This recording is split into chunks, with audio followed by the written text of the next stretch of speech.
आइए जानते हैं केजरीवाल की हार के 5 बड़े कारण। कैसे बीजेपी ने 10 साल के अभेद्य किले को भेदने में कामयाबी हासिल की। सबसे पहला कारण है यहाँ पर आरएसएस और बीजेपी का जमीनी स्तर पर जबरदस्त। आरएसएस और बीजेपी ने 50,000 से ज्यादा ड्राइंग रूम मीटिंग, 1.5 लाख से ज्यादा सेमिनार और 4 लाख से ज्यादा आरएसएस और बीजेपी के कार्यकर्ताओं ने घर घर जाकर प्रचार किया और बताया कि बीजेपी के जीतने पर आपको कौन कौन सी सुविधाएं मिल सकती। नंबर 2, टॉप लीडर्स का जेल की सजा काटना। केजरीवाल, मनीष सिसोदिया और सत्येंद्र जैन जैसे टॉप लीडर कई महीनों तक जेल में रहे। कारण सबके अलग अलग हैं, कुछ के कारण सेम भी हैं। अगर पार्टी की टॉप लीडरशिप इतने महीनों तक जेल में रहेगी तो आम जनता का विश्वास तो उठना पक्का है। तीसरा सबसे बड़ा कारण है केजरीवाल का घमंड। जरा ये वीडियो देखिए।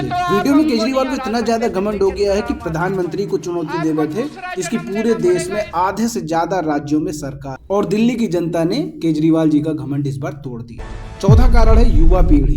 युवा पीढ़ी में दिल्ली में कभी बीजेपी की सरकार देखी ही नहीं।